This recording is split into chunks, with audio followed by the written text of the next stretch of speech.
Iran America യുദ്ധം ഏത് രീതിയിൽ മുന്നോട്ട് പോകും? ഒരു ദുർബലമായ വെടിനിർത്തലിലൂടെ ആഴ്ചകളായി നീണ്ടുപോകുന്ന യുദ്ധം ഏതു നിമിഷവും പൊട്ടിപ്പുറപ്പെടാൻ സാധ്യതയുണ്ട് എന്ന് അന്താരാഷ്ട്ര സമൂഹം നിരീക്ഷിക്കുന്നതിനിടയിലാണ് ഇക്കഴിഞ്ഞ ദിവസം രസകരമായ ഒരു സംഭവം അരങ്ങേറിയത്. അതായത് രണ്ടാം ഘട്ട ചർച്ച പാകിസ്ഥാനിൽ നടക്കാതെ പാളിപ്പോയ വിഷയം നമുക്കറിയാവുന്നതാണ്.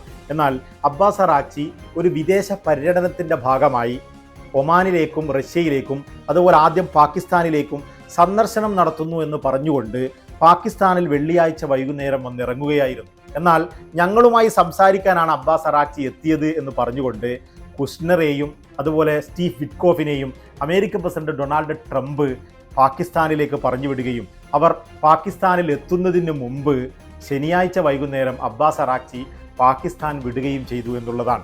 ഇറാൻ വളരെ കൃത്യമായി പറഞ്ഞു, ഞങ്ങളൊരു നേരിട്ടുള്ള സംസാരത്തിന് വന്നതല്ല എന്ന്. എന്നാൽ ഈ യുദ്ധത്തിന് ഞങ്ങൾ നേരിട്ട് അമേരിക്കയുമായി ഇനി ചർച്ച നടത്തണമെങ്കിൽ എന്തൊക്കെ നിർദ്ദേശങ്ങളാണ് ഞങ്ങൾക്കുള്ളത് എന്ന ഒരു ഓഫർ ലെറ്റർ പാകിസ്ഥാനിന് കൈമാറിക്കൊണ്ടാണ് അബ്ബാസ് അറാക്ചിയും സംഘവും പാകിസ്ഥാനിൽ നിന്ന് പുറപ്പെട്ടത് എന്ന വാർത്ത അന്താരാഷ്ട്ര മാധ്യമങ്ങൾ ഇപ്പോൾ റിപ്പോർട്ട് ചെയ്യുകയാണ്.